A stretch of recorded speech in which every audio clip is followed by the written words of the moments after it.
Single dad skipped his blind date at a cafe until she revealed she was the love he lost years ago. Before we continue, please tell us, where in the world are you tuning in from? We love seeing how far our stories travel.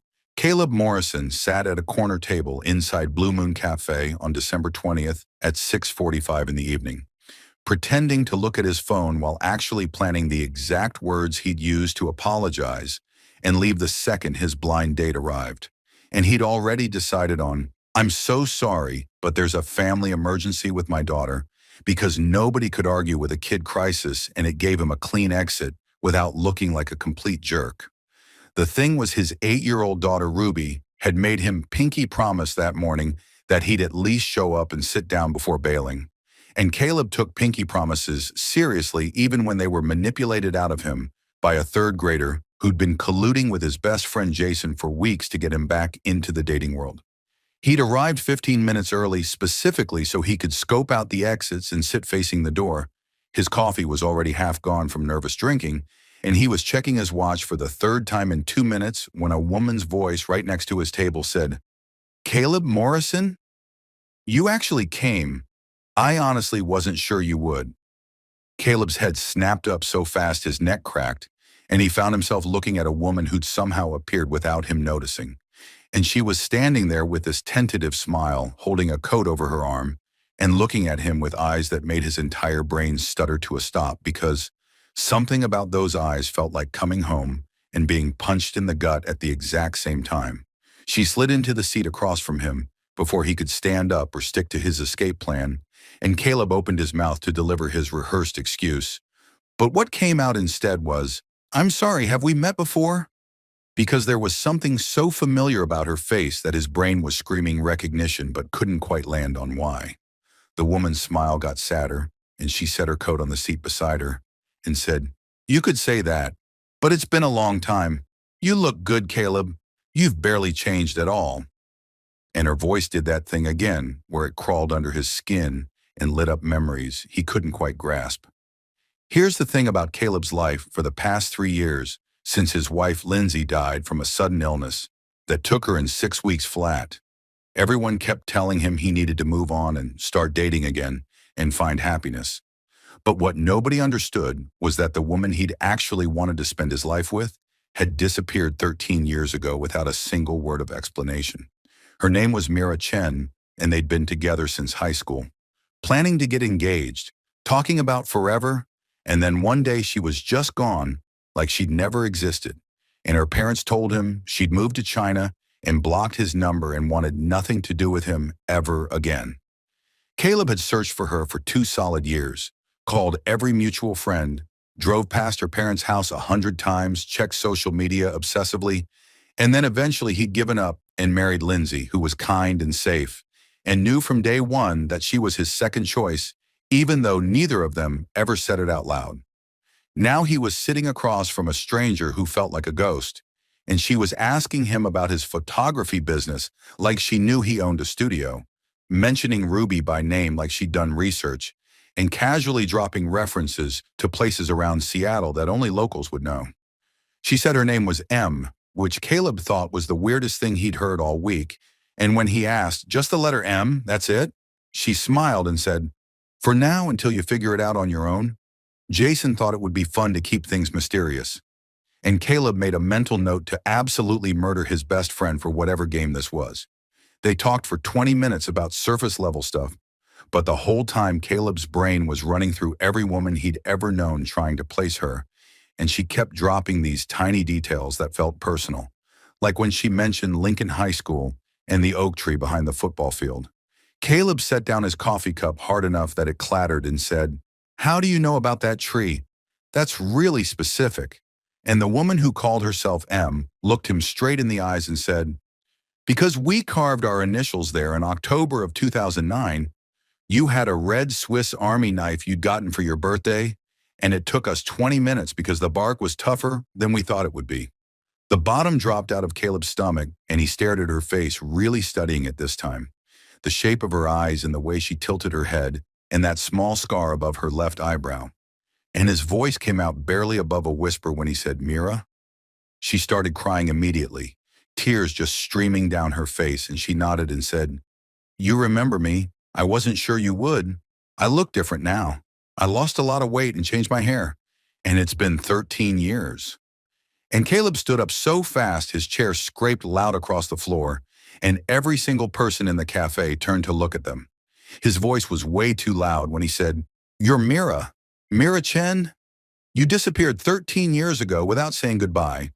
Your parents said you moved to China and wanted nothing to do with me. I looked for you for 2 years, and now you're sitting here like this is some kind of cute reunion?" Mira was full on sobbing now, and she said, "Caleb, please sit down. Please let me explain everything. It's not what you think." But Caleb couldn't sit down because his legs were shaking and his hands were shaking and his entire world was tilting sideways. He said, "Explain what exactly? That you ghosted me completely? That you let me think you didn't love me anymore? That I married someone else because I thought you were gone forever?" And Mira stood up too and reached for his hand and said, "My parents lied to you. I never went to China. I never blocked you. They threw me out and cut off all contact, and I tried to find you for years, but you'd moved and changed your number." Caleb pulled his hand back and said, "Where were you then? If you were trying so hard to find me, where the hell were you?" And Mira took this shaky breath and her voice cracked when she said, "I was in Portland raising our son." The cafe went completely silent, like everyone had stopped breathing at the same time. And Caleb heard the words, but they weren't making sense in his brain.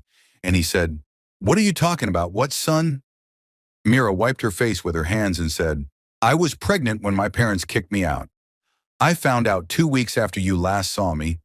I was 23 years old and pregnant with your baby and completely alone." Caleb's brain was doing math he didn't want it to do. 13 years ago minus 9 months. And he said, "You're telling me I have a kid, a child? How old?" And Mira's voice was steady, even though she was still crying, when she said, "He's 12 years old. His name is Ethan. And he looks exactly like you. Same eyes, same smile, same everything." Caleb sat down hard like someone had cut his strings, and he put his head in his hands and said, "I have a 12-year-old son that I've never met. You kept my child from me for 12 years. And Mira sat down across from him and said, "I tried everything to find you, Caleb. I spent years searching, but your parents had moved to Florida, and you'd gone to college in California and changed your phone number. And every time I tried to contact you through mutual friends, my parents intercepted it." The woman at the table next to them was openly staring, and the barista had stopped making drinks to watch. And Caleb looked up at Mira and saw the woman he'd loved more than breathing, sitting there telling him she'd had his baby alone and raised their son without him. He stood up again and grabbed his coat and said, "I can't do this right now. This is too much. I need to think." And Mira said, "Caleb, please. Ethan wants to meet you. He's wanted to know his father his whole life." But Caleb was already walking toward the door, because if he stayed one more second, he was going to completely break down in front of a room full of strangers. He pushed through the exit into the cold December night and stood on the sidewalk trying to remember how to breathe. And behind him through the cafe window, he could see Mira sitting alone at their table, with her face in her hands, crying. And Caleb's phone was buzzing in his pocket with texts, probably from Jason. But he couldn't look at it because the woman he'd never stopped loving had just told him they had a son together, and his entire life had just exploded into a million pieces. Caleb drove around Seattle for 3 hours that night because he couldn't go home and face Ruby while his brain was actively short-circuiting, and around 10 o'clock, he finally called Jason. And the second his best friend answered, Caleb said, "You set this up, you knew it was Mira, and you ambushed me in public. What the hell were you thinking?" Jason's voice was calm in that infuriating way he got when he knew he was right, and said, "She found me 2 months ago, man. Tracked me down through LinkedIn, and she told me everything about the baby, about her parents, about trying to find you for years. And yeah, I set it up because you deserve to know you have a son." Caleb's hands were gripping the steering wheel so hard his knuckles were white, and he said, "You should have told me.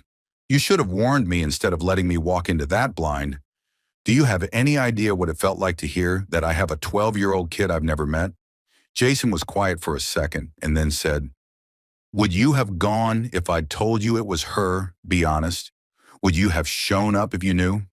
And Caleb opened his mouth to say yes, but the word wouldn't come out because they both knew the answer was absolutely not. He would have run the other direction and blocked everyone's numbers. He hung up on Jason and sat in a grocery store parking lot until midnight, trying to process the fact that somewhere in this city, there was a kid who had his DNA, his face, his blood. And Caleb had missed everything, the first word and the first step in 12 years of birthdays. When he finally went home, Ruby was asleep at the neighbor's house where she stayed when he had evening plans. And he picked her up and carried her to their house and put her to bed still in her clothes because he couldn't handle the normal routine when his life had just been turned completely upside down. He couldn't sleep, so he pulled out the box he kept in the back of his closet, the one filled with photos from high school that he'd never thrown away, even though Lindsay had asked him to. And he sat on his bedroom floor at 2 in the morning, looking at pictures of himself and Mira when they were 17 and 18 and invincible.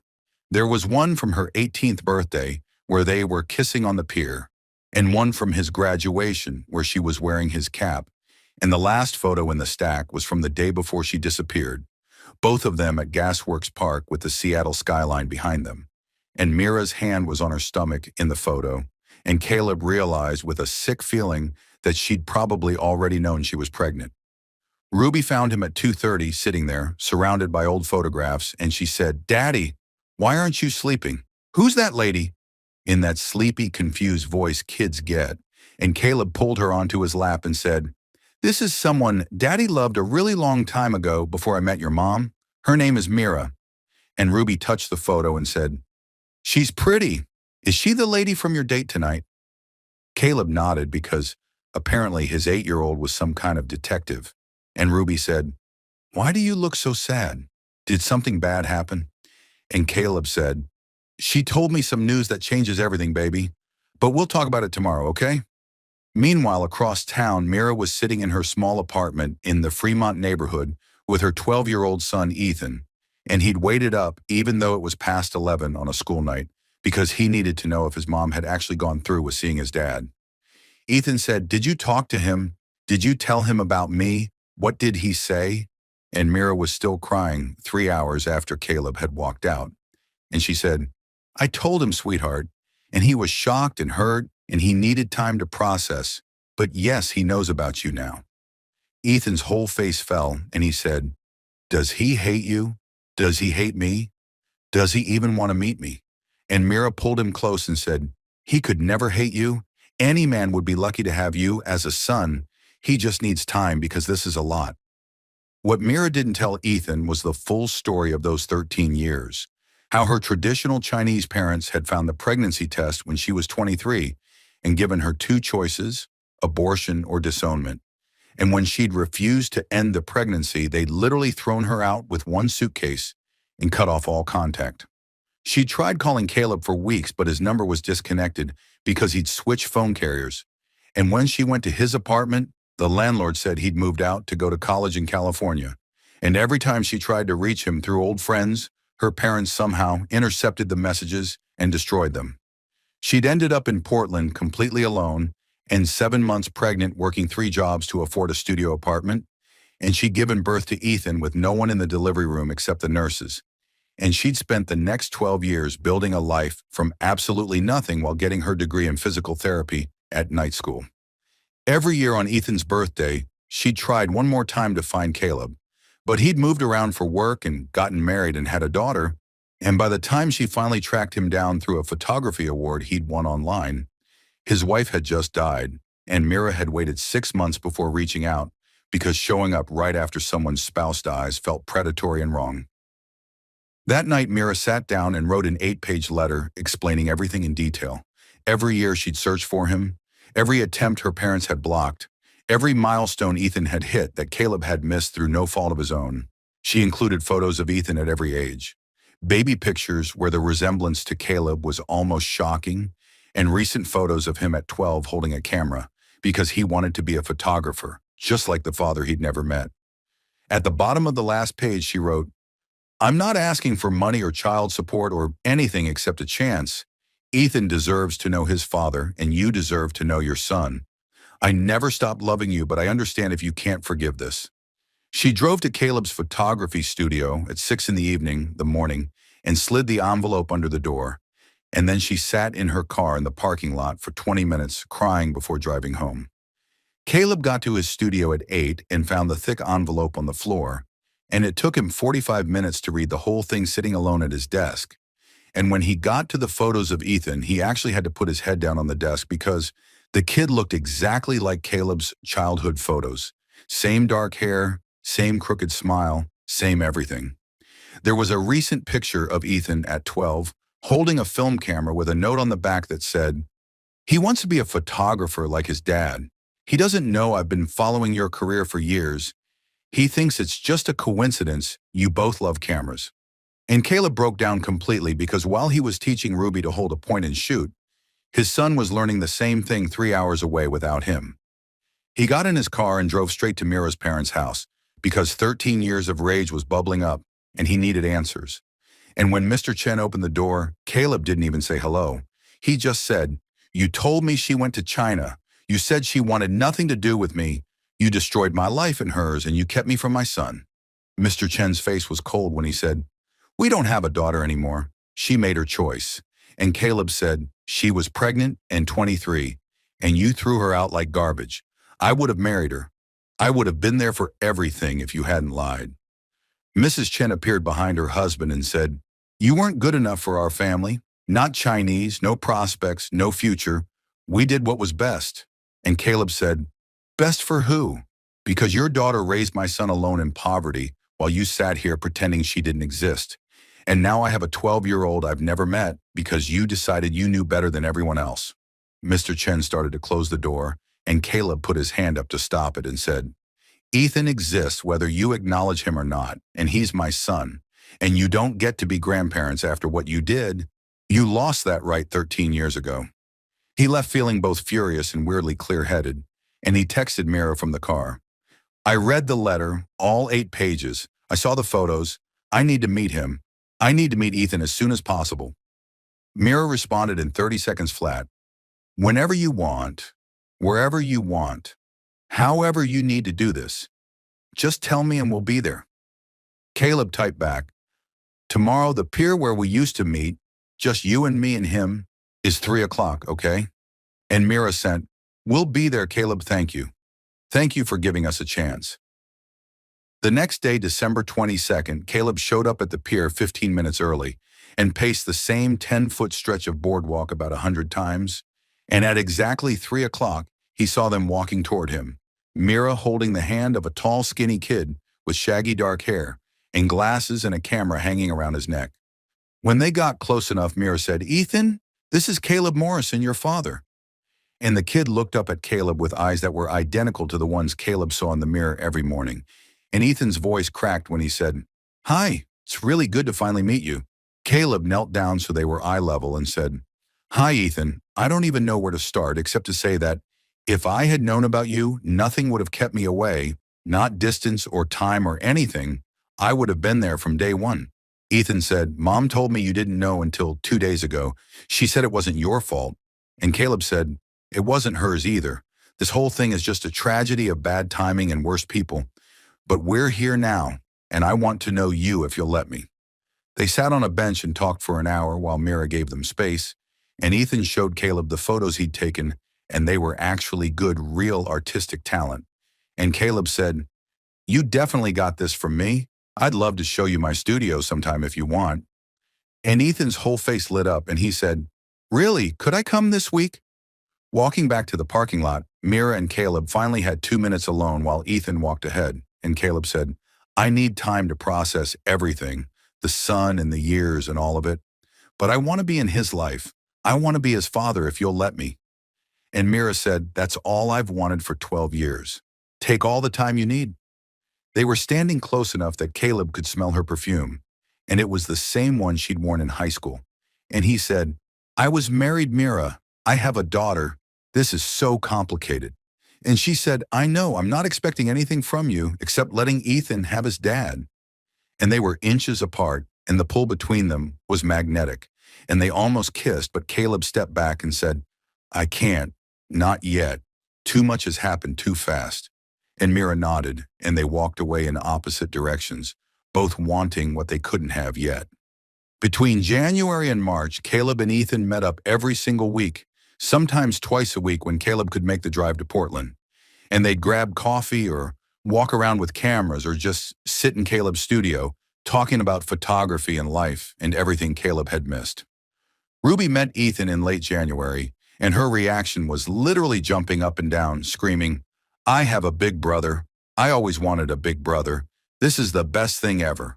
While Ethan stood there looking overwhelmed but happy, and within an hour they were best friends with Ruby, showing him all her art projects, and Ethan being patient and sweet in a way that made Caleb's chest hurt with pride. The DNA test came back in February as a legal formality, and it said 99.9% match, and Caleb filed for joint custody, and Mira agreed immediately without lawyers or fighting, because all she'd ever wanted was for Ethan to have his father. They were co-parenting like professionals, keeping everything polite and scheduled and carefully distant.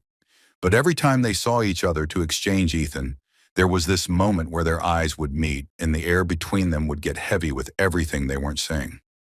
Everything fell apart in late March when Lindsay's mother, Darlene, found out about Ethan from a mutual friend who'd seen Caleb and the kid together at a coffee shop. And she showed up at Caleb's house absolutely furious, saying, "You have a secret child with an old girlfriend and you didn't think to mention this? My daughter's been gone 3 years and you're already playing house with your high school sweetheart?"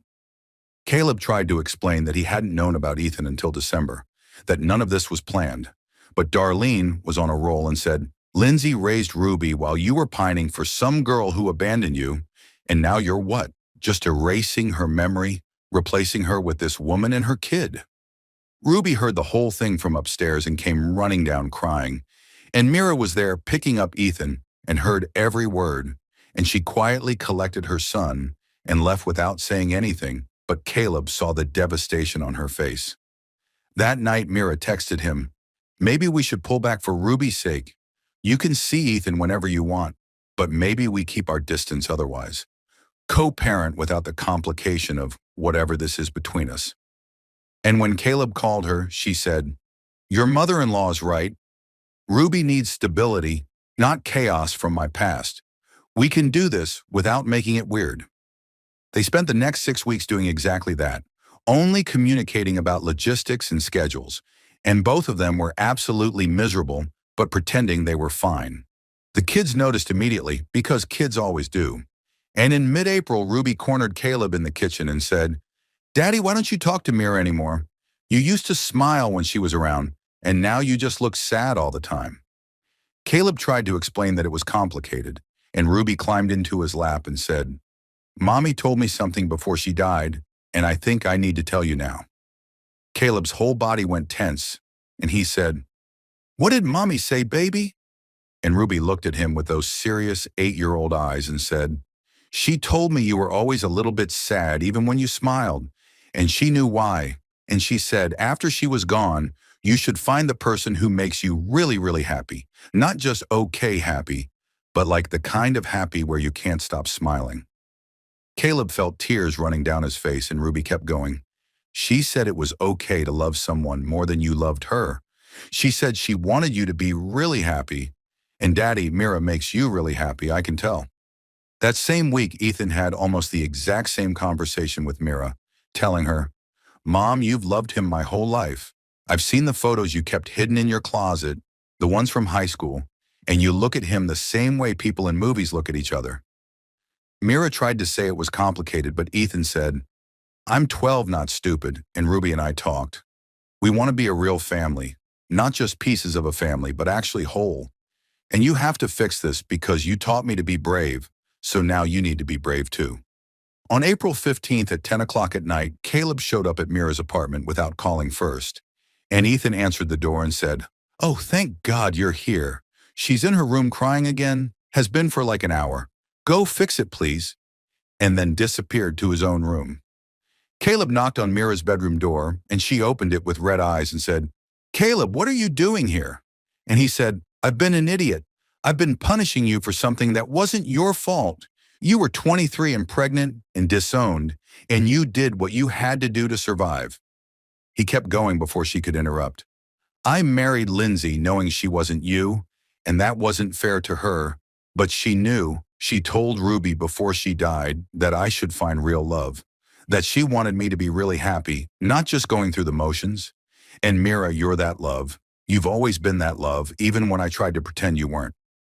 Mira was crying and said, 13 years, Caleb. How do we get past that? How do we just pick up like nothing happened? And Caleb said, we don't pick up where we left off.